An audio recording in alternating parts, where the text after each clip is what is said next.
सर्व धम्म बंधू भगिनींना सप्रेम जय भीम. नमो बुद्धाय. धम्मसंहिता यूट्यूब चॅनलमध्ये आपणा सर्वांचं स्वागत. डॉक्टर बाबासाहेब आंबेडकर लिखित द बुद्धा अँड हिज धम्मा या ग्रंथाचं प्रबोधन पर्व सुरू आहे. या ग्रंथाच्या परिचयाचे 5 भाग संपन्न झाले असून आजचा 6वा भाग आपण या ठिकाणी सादर करीत आहोत. भगवान बुद्धांचा कर्मवाद हा आजच्या 6व्या भागाचा आपला विषय आहे. विषयाचे अथवा शीर्षकाचे स्पष्टीकरण असे की दी बुद्धा अँड हिज धम्मा या ग्रंथाच्या परिचयामध्ये डॉक्टर बाबासाहेब आंबेडकरांनी जे 4 प्रश्न दिलेले आहेत त्यातील आत्मा, कर्म व पुनर्जन्माच्या सत्यताबाबतचा हा 3रा प्रश्न आहे. आत्मा, कर्म व पुनर्जन्म हा विषय समजावून सांगण्यासाठी आणि समजावून घेण्यासाठी तसा साधा आणि सोपा नाही. या 3 विषयांचा एकत्रित अभ्यास केल्यास विषय समजून घेण्याच्या दृष्टीने थोडासा गोंधळ होऊ नये म्हणून हे 3 विषय स्वतंत्र भागामध्ये आम्ही मांडत आहोत. त्यातील आत्म्याच्या सत्यतेबाबतचा विषय 5व्या भागात आपण सादर केलेला आहे. आजच्या 6व्या भागामध्ये भगवान बुद्धांचा कर्मसिद्धांत हा विषय आपण सादर करीत आहोत. धम्मबंधू भगिनींना विनंती आहे की शांतपणे पूर्ण लक्ष केंद्रित करून संपूर्ण प्रवचन ऐकावे. मी जमेल तेवढ्या सोप्या, सुटसुटीत व साध्या भाषेत सांगण्याचा प्रयत्न करणार आहे. इतर धर्मातील कर्मसंकल्पना आणि बौद्ध धर्मातील कर्मसंकल्पना वेगळ्या आहेत.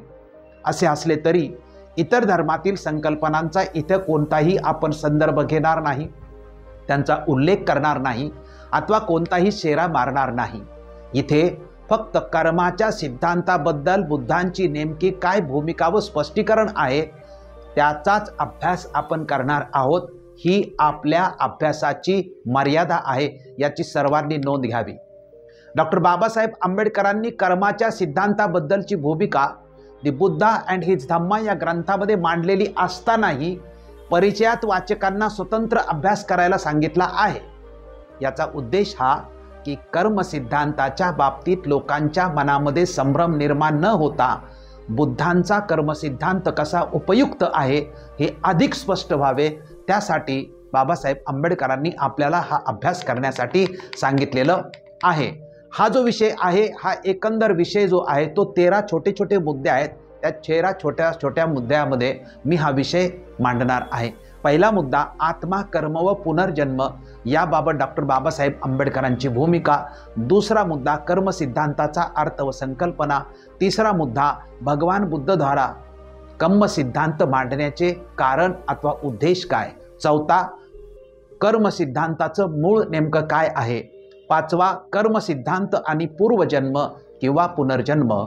कुशल व अकुशल कर्माचे परिणाम हा 6वा मुद्दा. 7वा मुद्दा हाव आणि आसक्तीने केलेली कर्मे. 8वा मुद्दा बुद्धदंत, E.G. टेलर आणि अरिस्टॉटलची भूमिका. 9वा मुद्दा हेतू पुरस्सर केलेल्या गोष्टीबाबतचे नेमके कर्म. 10वा मुद्दा अनितीचा त्याग करून सदाचाराचे मार्ग पत्करणारी व्यक्तिमत्व.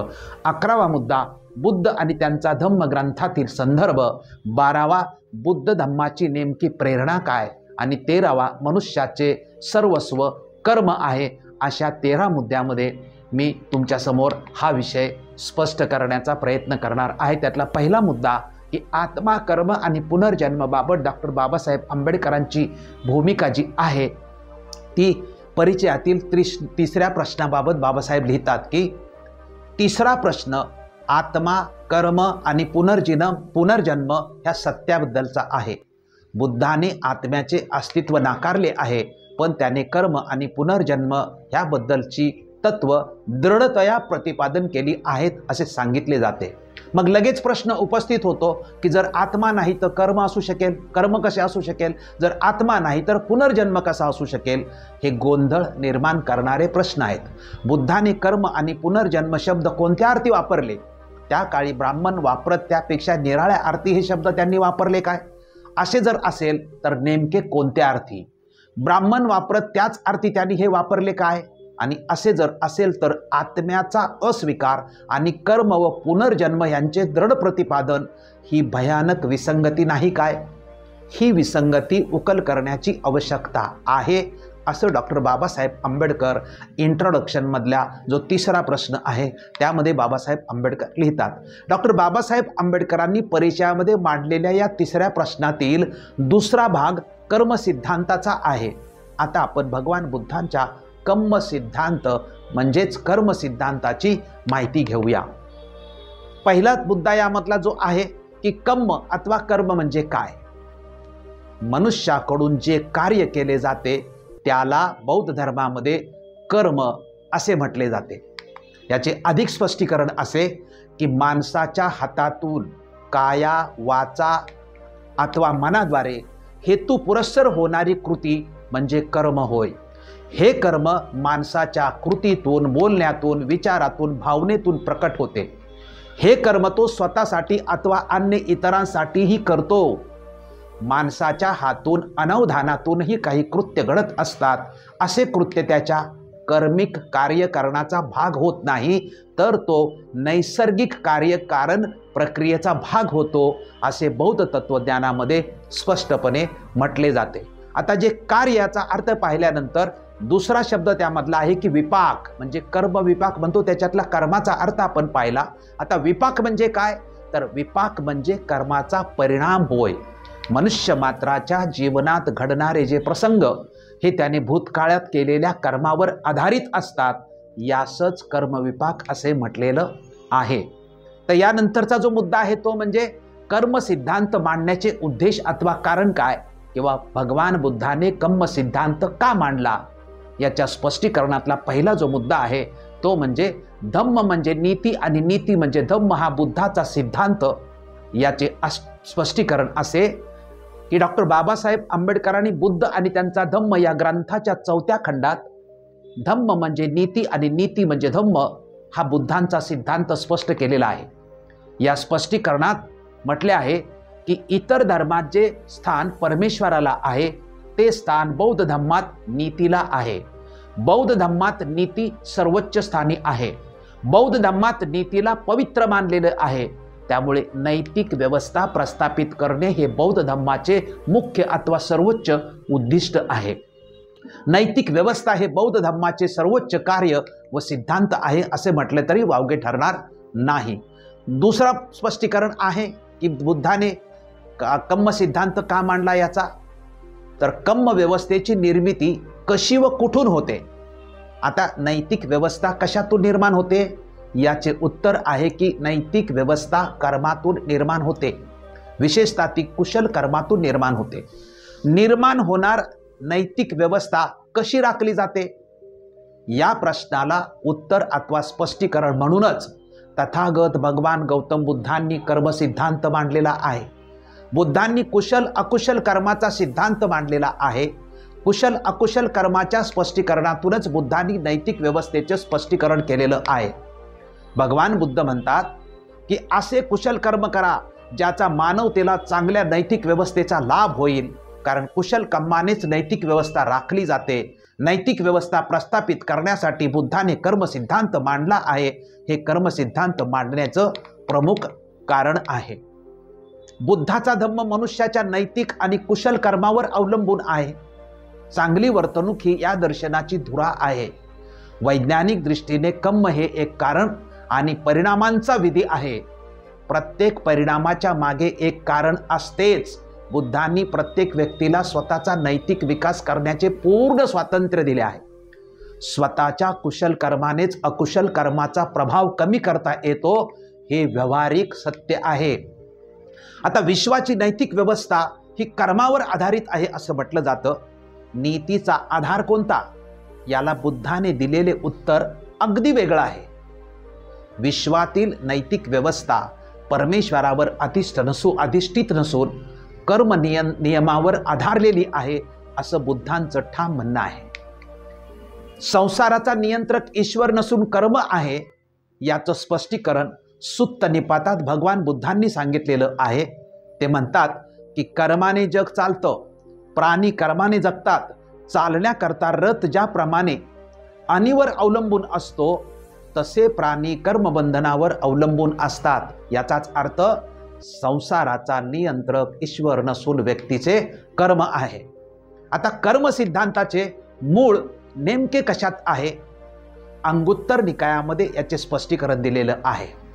अंगुत्तर निकायामध्ये बुद्ध म्हणतात की चेतनाहं भिक्कवे कम्मं वंदामी.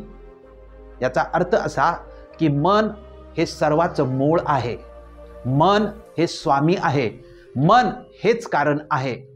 मनात सद्विचार असतील तर माणसाचे शब्द आणि कार्य दोन्हीही चांगली असतात. अशा सदाचारापासून उद्भवणारं सुख पदार्थाच्या सावलीप्रमाणे सदोदित त्या माणसाच्या मागे जात असतं. अंगुत्तर निकायात पुढे बुद्ध म्हणतात की माणसाचं मोठेपण त्याच्या जन्मावर अवलंबून नसून त्याच्या अंगच्या योग्यतेवर अवलंबून आहे, म्हणजेच कर्मावर अवलंबून आहे. जन्मभूमी आणि कर्मभूमी असा शब्द आपण मनुष्याचे मोठेपण सांगताना व्यवहारात नेहमी वापरतोच.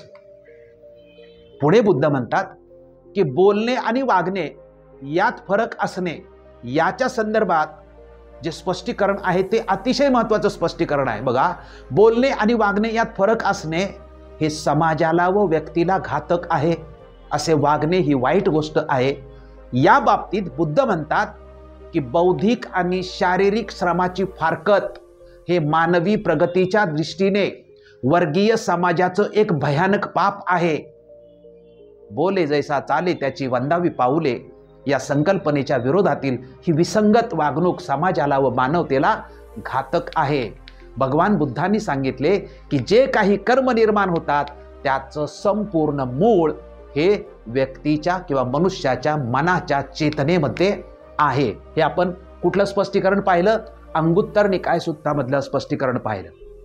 आता धम्मपदामध्ये याचं स्पष्टीकरण दिलेलं आहे की कर्म सिद्धांताचं मूळ मनात आहे. याचं स्पष्टीकरण धम्मपदाच्या सुरुवातीस कर्मफलावरती आधारित गाथेत दिलेलं आहे. मलिन मनाने बोलले तर दुःख मागे लागते आणि साफ व स्वच्छ मनाने बोलले तर सुख मागे लागते. याचे स्पष्टीकरण या गाथेत दिले आहे. ती गाथा अशी: मनोपुब्बडगमा धम्मा मनोसेट्टा मनोमया मनसाचे पदुठ्ठेन भासती वा करोति वा ततो नंग दुःख मनवेंती चक्कम व बहतो पदंग. या गाथेचा अर्थ असा की सर्व धर्म म्हणजे चित्तवृत्ती प्रथम मनात उत्पन्न होतात. मनच प्रमुख आहे. सर्व धर्म मनोमय आहेत. जेव्हा मनुष्य आपले मन मलिन करून काही बोलतो किंवा शरीराने कर्म करतो तेव्हा दुःख त्याच्या मागे असे लागते की जशी गाडीची चाके बैलाच्या मागे मागे मागे जातात. दुसरी गाथा सुखाबद्दलची धम्मपदामध्येच त्याच्या पुढे दिलेली आहे. ती म्हणजे मनोपुब्बडगमा धम्मा मनोसेट्टा मनोमया मनसाचे पसन्नेन भासती वा करोति वा ततो नंग सुख मनवेंती छाया व अनपायिनी. या गाथेचा अर्थ असा की सर्व धर्म म्हणजे चित्तवृत्ती प्रथम मनात उत्पन्न होतात. मनच प्रमुख आहे. सर्व धर्म मनोमय आहेत. जेव्हा कोणी मनुष्य साफ मनाने बोलतो किंवा शरीराने कर्म करतो तेव्हा सुख त्याच्या मागे असे लागते की जशी कधी सोबत न सोडणारी सावली माणसाच्या मागे मागे जाते. अशा प्रकारे मनुष्य जर दुष्ट हेतूने वागेल किंवा बोलेल तर बैलगाडीचे चाक जसे बैलाचा पाठलाग करेल त्याचप्रमाणे तो जर कुशल कार्य करेल तर सावलीप्रमाणे माणसाच्या सोबत राहते. त्याप्रमाणे सुख त्याच्या सोबत राहील. धम्मपदाच्या या गाथेतून कर्माचे मूळ मनात असल्याचे स्पष्ट होते. आता मनाच्या स्पष्टीकरणासाठी काही उदाहरणं पण आपण या ठिकाणी देऊया. मनास कुठलेही ठोस अस्तित्व नाही. मनाला केळीच्या झाडाच्या बुंध्याप्रमाणे आपण कितीही त्याची आवरणे काढली तरी अंतिमता शेवटी काही सापडत नाही. बौद्ध धम्मामध्ये अकुशल मनाची तुलना माकडाशी केलेली आहे. माकड हे मुळातच चंचल व ते वेडे असल्यास व त्यास जर कोणी मद्य पाजले तर काय गोंधळ होईल आणि अशा प्रसंगी त्या माकडाच्या हातीत कोणी दिले तर, म्हणजे अकुशल कर्माच्या बद्दल हे स्पष्टीकरण आहे. एक छोटीशी गोष्ट आहे. पौर्वात्य बौद्ध धम्माच्या 2 संप्रदायामध्ये या बाबतीत एक गोष्ट सांगितली जाते. ती गोष्ट अशी आहे की एक व्यक्ती एकदा 2 गुरूंकडे आला व म्हणू लागला की भंतेजी, माझे मन फारच चंचल आहे. ते कधी स्थिर राहत नाही. माझ्या मनात बराच राग आहे. असे बरेच काही आपल्या मनाच्या विषयी सांगू लागला व नंतर त्याने भंतेजींना उपाय विचारला. 2 गुरु त्या सद्ग्रस्तास म्हणाले की आम्ही तुमच्या मनाला शांत करू, पण आज करता येणार नाही, कारण आम्ही आज फारच व्यस्त आहोत, तुम्ही उद्या या. परंतु तुम्ही उद्या येताना न विसरता आपल्या मनाला बरोबर घेऊन या. काय? आपल्या मनाला बरोबर घेऊन या. आणि असे म्हणतात की ते सद्ग्रस्त आपल्या मनाला शोधित असतानाच त्यांना स्वतःलाच ज्ञानप्राप्ती होते, कारण ते सखोलतेने मनाच्या भागाकडे लक्ष देऊ लागतात.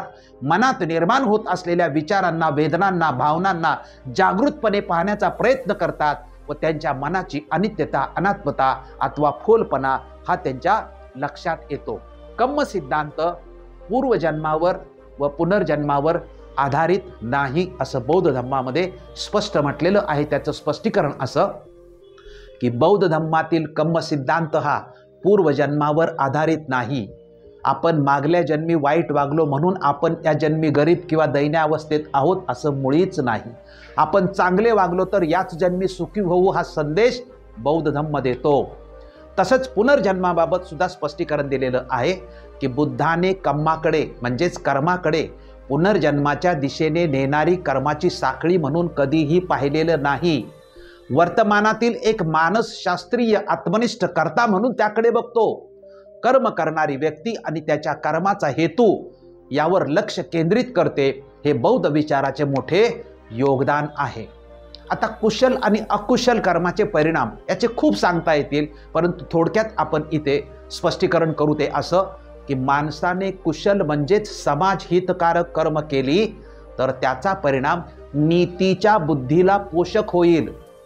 उलट अकुशल म्हणजे अनैतिक कर्माचा परिणाम वाईट होईल. ज्या व्यक्तींनी त्यांच्या जीवनात अनितीचा, अकुशल मार्गाचा स्वीकार केला, मद्यपानासारखे, जुगारासारखे व्यसनांना स्वीकारले, त्यांचे शरीर स्वास्थ्य, त्यांचा संसार, त्यांच्या मुलाबाळांचे सुख धुळीत मिळाल्याची बरीच उदाहरणं आपल्याला समजतात आणि आढळून येतात. तसेच त्यांच्या पूर्वजन्मीच्या कृत्यामुळे म्हणजे त्यांच्या मातापित्यांच्या पूर्वजांच्या पासून वारसा म्हणून प्राप्त झालेली गरिबी, दैन्य आणि त्याला मिळालेले आनुवंशिकत्व हे त्यांच्या दुःखी जीवनाचं कारण असतं. आता हाव आणि आसक्तीने केलेली कर्म जी आहेत त्याबद्दल अंगुत्तर निकायातील एका सुत्तात बुद्ध म्हणतात की हाव, द्वेष आणि भ्रम या कारणांमुळे जे कर्म केले जाते ते देश देण्यायोग्यच असते, आणि हाव, द्वेष आणि भ्रम या कारणामुळे जे कर्म केले गेले नाही ते कर्म योग्य आहे, ते कर्म दोष देण्यायोग्य अजिबात नसते. त्यामुळे आनंद मिळतो. येथे कर्म ही संज्ञा दोन अर्थाने आपण घेतलेली आहे. म्हणजे पहिल्या उपयोगात कर्माचा परिणाम आपण सांगितलेला आहे आणि दुसऱ्या उपयोगात तिचा अर्थ म्हणजे कृती असं सांगितलेलं आहे. आता अभिलाषा म्हणजे आसक्ती ही बौद्धिक नव्हे तर मानसिक स्थितीकडे निर्देश करते. हेच दुःखाचं मूळ आहे. त्यामुळे तिच्या नाशानेच दुःखाचा अंत होईल. ही स्वनियंत्रणाची नैतिकता आहे. यात केवळ कर्म टाळणे अपेक्षित नाही, तर यात कर्मात गुंतलेल्या आसक्तीला सुद्धा नियंत्रणात ठेवणे आणि ते संपवणे आवश्यक आहे असं म्हटलं गेलेलं आहे. आता जे विद्वान आहेत, कर्माचे सिद्धांत ज्यांनी मांडले त्याच्यामधले आपण 3 विद्वानांचे या ठिकाणी विचार ऐकणार आहोत. त्यामधल्या पहिला आहेत बुद्धदंत. आचार्य बुद्धदंताच्या अभिधम्मावतारो या ग्रंथात नमूद केल्याप्रमाणे एक गाथा त्यांनी दिलेली आहे. ती अतिशय सुंदर गाथा आहे. ती गाथा अशी आहे: सुमती मती विचार बोधनो, विमती विमोह विनाशनो अय्यं, कुमती मती महातमो हरो, पटुमती हास करो कतो मया. याचा अर्थ किती सुंदर आहे बघा, की बुद्धिमान व्यक्ती जेव्हा चांगल्या दृष्टीने विचार करतो तेव्हा त्याच्या ज्ञानाची वृद्धी होते. शंका, मोह माणसाला विनाशाकडे नेतो. मिथ्या दृष्टीपासून चांगल्या दृष्टीची समाप्ती होते आणि हुशार माणसाची चांगली दृष्टी जीवनाला सुख आणि प्रसन्नता देते. E.G. टेलर आपल्या बौद्ध धर्म आणि आधुनिक विचारधारा या ग्रंथात म्हणतात की बराच काळ मानवावर बाह्य शक्तींनी अधिकार गाजवलेला आहे. जर तो खरोखरच सुसंस्कृत व्हावयाचा असेल तर त्याने स्वतःच्या तत्वांनी आत्मनियमन करायला शिकलं पाहिजे. बौद्ध धम्म हीच जगातील सर्वप्रथम नैतिक विचार पद्धती आहे. की जिच्यात मानवास आत्मनियमन करण्याची शिकवण दिलेली आहे। यासाठी प्रगतिशील जगाला ही सर्वोच्च शिकवण देण्यासाठी बौद्ध धम्माची आवश्यकता आहे। अरिस्टॉटल म्हणतो की शहाणा मनुष्य दुःखापासून स्वातंत्र्य मिळवतो, आनंदापासून नाही। म्हणून बौद्ध मनुष्य त्याच्या कृतीला आनंदाची चिंता न करता दुःख नष्ट करण्याचे मार्गदर्शन करतो, त्यापासून त्याला समाधान प्राप्त होते। आता हेतू पुरस्सर म्हणजे इंटेन्शनली केलेल्या ज्या गोष्टी असतात त्या कर्मामध्ये कशा गणल्या जातात याचं एक छोटंसं उदाहरण तुमच्यासमोर मी सादर करतो।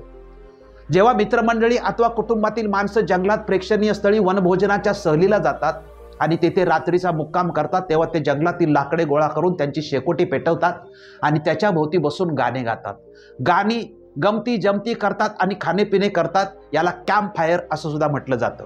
आणि शेकोटी अनवधानामुळे न विझवता ते घरी परत येतात। हवेमुळे ते शेकोटीवर पालापाचोळा जमा होऊन जळू लागतो व त्याचा झोत शेजारच्या झाडाझुडपांना लागून वणवा लागतो व जंगलाचे नुकसान होते। या कृत्याला नैसर्गिक कार्यकारण भाव असे म्हणता येईल, पण जंगलाला आग लागू शकते याची जाणीव असून सुद्धा त्याची पर्वा न करता हेतू पुरस्सर ती शेकोटी न विझवता तशीच प्रज्वलित ठेवून परत आले असतील तर त्या वणव्याची प्रक्रिया ही माणसाच्या कर्मिक कार्यकारण भाव यात सामावते। ते त्यांनी केलेलं कुकर्म अकुशल कर्म होय। म्हणजेच माणसाच्या हातून हेतू पुरस्सर घडणाऱ्या सर्व प्रक्रिया त्या माणसाच्या कर्मात गणल्या जातात। माणसाच्या सुखदुःखाला माणूसच कारणीभूत आहे। थोडक्यात भगवंताचा कर्म सिद्धांत जसे पेराल तसेच उगवेल असाच आहे। आंब्याचे बी रोवले तर त्याच्या झाडाला आंबेच येतील, निंबू कधीही येणार नाही। म्हणून माणूस अनैतिकतेचे मार्ग सोडून नीतीचे सदाचाराचे जीवन जगू लागला तर तोच स्वतःचा उद्धार करू शकतो, तो दुःखापासून मुक्त होऊ शकतो।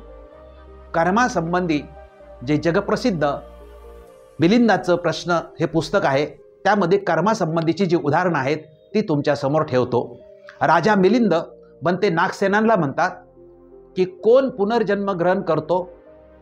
स्थवीर म्हणाले किंवा कोण जन्म ग्रहण करतो असा प्रश्न बनते नागसेनाला विचारला जातो। त्यावेळी स्थवीर म्हणतात की हे महाराज, मन आणि रूप म्हणजे शरीर जन्म घेतं। नाम म्हणजे मन आणि रूप म्हणजे शरीर हे जन्मग्रहण करतात। हेच अस्तित्वात असलेले नाम व रूप पुनर्जन्म ग्रहण करतात काय? म्हणजे अस्तित्वात असलेलं जे नाम मन आणि शरीर हे जे मिळून जे बनलेलं आहे त्याचा पुनर्जन्म ते शरीर पुनर्जन्म ग्रहण करते काय? त्यावेळेस बनते नागसेन म्हणतात की हे राजा, हेच नाम व रूप पुनर्जन्म ग्रहण करीत नाहीत। हे राजा, ह्या नामरूपाद्वारे बरे किंवा वाईट कर्म केले जातात आणि त्या कर्मामुळे अन्य नामरूप ग्रहण करीत असते। बनते जर हे मन आणि शरीर पुनर्जन्म ग्रहण करीत नाही तेव्हा ते खरोखरच त्या पापकर्मातून मुक्त होतील का? स्थवीर म्हणाले की जर तो जन्म ग्रहण करणार नाही तर तो निश्चितपणे त्या पापकर्मातून मुक्त होईल, परंतु हे राजा, तो जर जन्मग्रहण करतो याचा अर्थ तो पापकर्मातून मुक्त होत नाही असे समजावे लागेल। राजाच्या हे काही लक्षात येत नाही स्पष्टीकरण, म्हणून राजा म्हणतो की जरा उपमा देऊन समजावून सांगा। त्यावेळेस बनते नागसेन सांगतात की ज्याप्रमाणे हे राजा, एखाद्या पुरुषाने दुसऱ्याचे आंबे चोरावे, आंब्याच्या मालकाने त्याला पकडून राजासमोर घेऊन जावे की राजा, ह्या पुरुषाने माझ्या झाडाचे आंबे पाडले, तेव्हा त्या चोराने म्हणावे की राजा, मी याचे आंबे चोरलेले नाहीत, याने जो आंबा रोपलेला होता तो वेगळा आहे आणि मी जो आंबा पाडलेला आहे तो वेगळा आहे, म्हणून मला शिक्षा होऊ शकत नाही।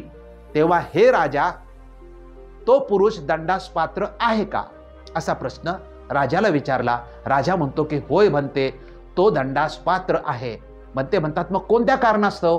राजा म्हणतो की बनते, त्या पुरुषाने असे जरी म्हटले असले तरी त्या आंब्यामुळेच उत्पन्न झालेल्या झाडाचे आंबे चोरलेले आहेत, म्हणून तो दंडास पात्र आहे। अशा प्रकारे हे राजा, या नाम व रूपामुळे म्हणजे मन व शरीरामुळे सुंदर किंवा वाईट कर्म केले जाते, त्याच कर्मामुळे अन्य नामरूप जन्मग्रहण करते। म्हणून ते त्या पापकर्मापासून मुक्त नाहीत. पुन्हा राजा म्हणतो की अजूनही मला समजले नाही, अजूनही तुम्ही एखादी उपमा देऊन सांगा. त्यावेळेस पुन्हा भंतेजी म्हणतात की ज्याप्रमाणे हे राजा, एखाद्या पुरुषाने दिवा घेऊन माडीवर चढावे, तेथे भोजन करावे, दिव्यांची ज्योत भडकवून गावाला आग लागावी, गवत जळून घराला आग लागावी, घर जळून गावाला आग लागावी, तेव्हा गावच्या लोकांनी त्या पुरुषाला पकडून असे म्हणावे की हे भल्या माणसा, तू कशा करता गावाला आग लावलीस? तेव्हा त्याने म्हणावे की बंधूनो, मी गाव जाळलेलं नाही. ज्या दिव्याच्या प्रकाशात मी जेवलो त्या दिव्याची आग निराळी होती, आणि ज्या आगीने गाव जळाले ती आग निराळी होती. हे लोक भांडण करीत आपणाकडे आले तर तुम्ही कशा प्रकारचा निर्णय देणार, असा राजाला प्रश्न विचारला. राजा म्हटला की भंते, मी ग्रामवासियांच्या बाजूने निर्णय देईन. भंते म्हणतात कोणत्या कारणास्तव? तो जरी काहीही म्हणत असला तरी त्याच्या कृत्यामुळेच ही आग भडकलेली आहे. अशा प्रकारे हे राजा, काही मन व शरीर मरणासन्न असले तरी सुद्धा अन्य नामरूप त्यातूनच जन्मग्रहण करतात, त्यातूनच ते उत्पन्न होतात, त्यांची त्या पापकर्मातून मुक्ती होत नाही. राजा म्हणतो अजून एखादी उपमा देऊन सांगू शकता का? त्यावेळेस भंते म्हणतात की ज्याप्रमाणे हे राजा, एखाद्या पुरुषाने लहान मुलीशी विवाह करून पैसे देऊन दूर निघून गेला, नंतर काही दिवसांनी ती तरुण मुलगी झाल्यानंतर दुसऱ्याच पुरुषाने पैसे देऊन तिच्याशी विवाह करावा. पहिल्याने येऊन म्हणावे की तू माझ्या पत्नीला का नेतो आहेस?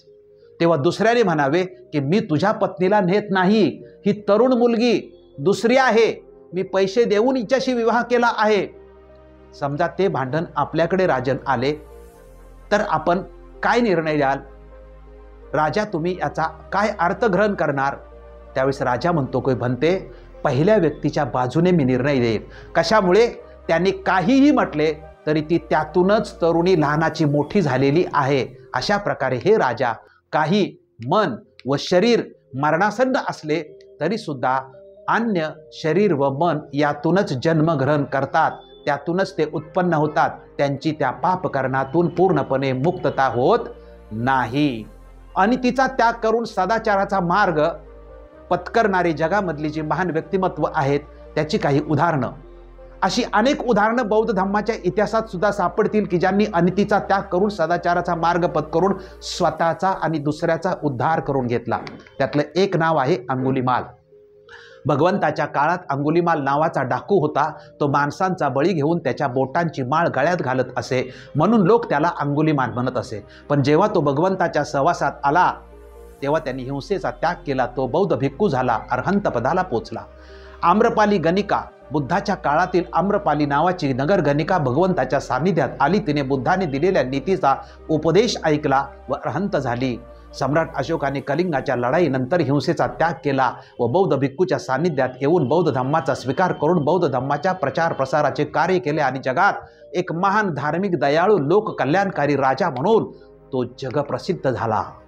डॉक्टर बाबासाहेब आंबेडकरांनी कर्माच्या संदर्भात बुद्ध आणि त्यांचा धम्म या ग्रंथात जे संदर्भ दिलेले आहेत ते थोडक्यात तुमच्यासमोर मांडतो.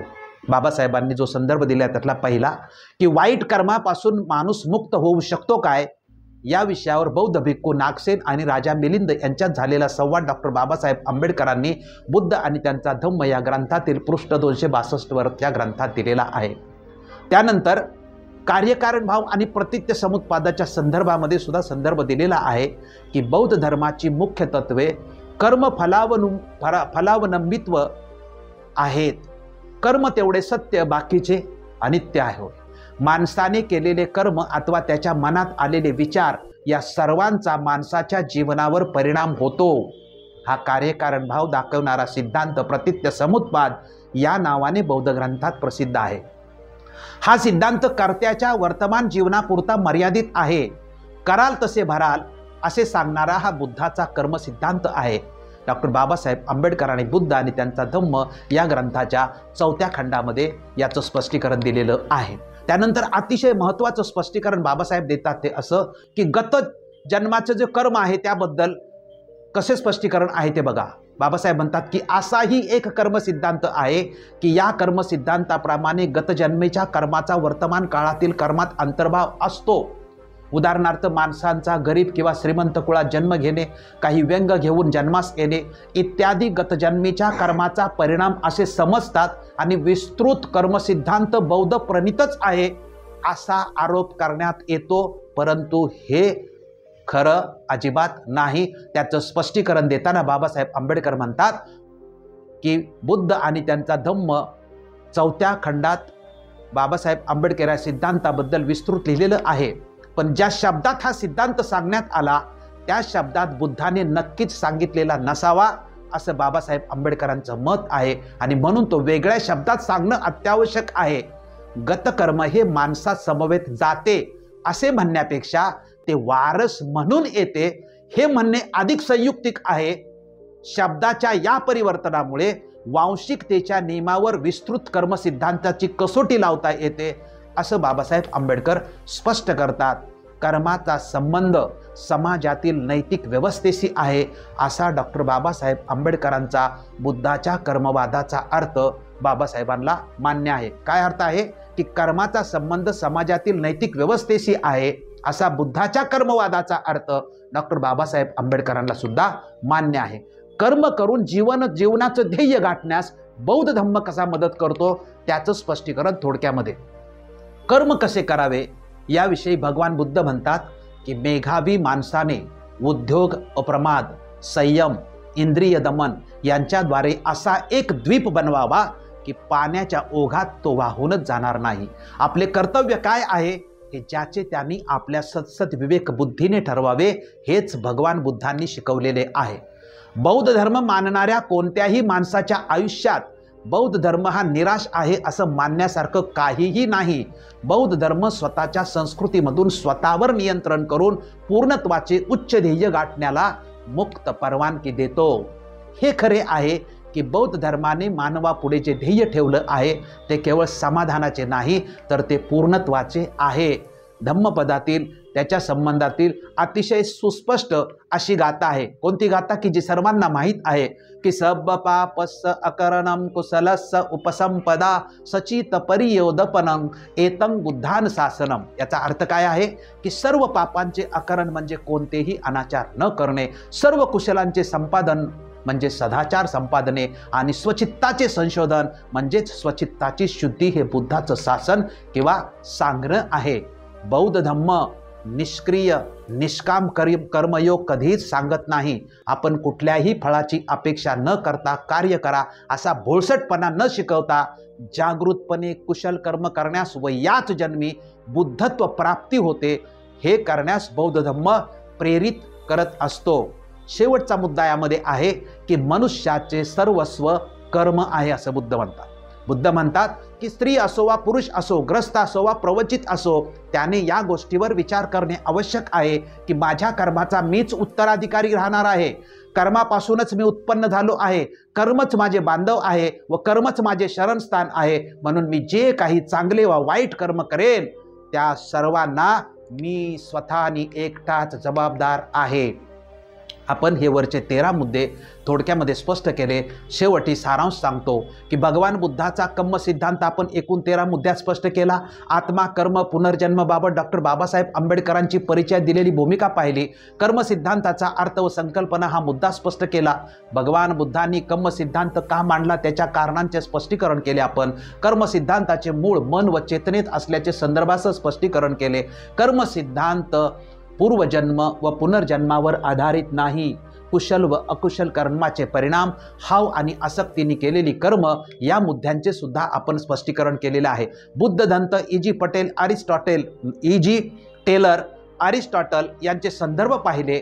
हेतू पुरस्सर केलेल्या गोष्टी कर्मात गणल्या जातात याचे उदाहरण देऊन आपण स्पष्टीकरण केलेले आहे। आणि तिचा त्याग करून सदाचाराचे मार्ग पत्करून स्वतःचा व जगाचा उद्धार करण्याची उदाहरणही आपण पाहिली। डॉक्टर बाबासाहेब आंबेडकरांनी बुद्ध आणि त्यांचा धम्म या ग्रंथात दिलेले संदर्भ पाहिले। कर्म करून ध्येय गाठण्यास बुद्ध धम्म प्रेरित करतो। मनुष्याचे सर्वस्व कर्म आहे। या सर्व मुद्द्यांचा अभ्यास केल्यानंतर किंवा स्पष्टीकरण केल्यानंतर याच्या आधारे आजच्या विषयाचे अनुमान असे माझ्या दृष्टिकोनातून आहे की मनुष्याचे सर्वस्व कर्म आहे। बौद्ध धम्म हा कुशल कर्मावर अवलंबून आहे, ज्याचा संबंध समाजातील नैतिक व्यवस्थेशी आहे। समाजात नैतिक व्यवस्था प्रस्थापित करण्याची प्रत्येकाची जबाबदारी आहे, असा बुद्धाच्या कर्मवादाचा अर्थ आहे। हा विषय लक्ष केंद्रित करून आपण ऐकल्यास समजायला खूप सोपा होतो। पुन्हा पुन्हा ऐकला तर धम्म समजून घेण्याचा पाया सशक्त होतो।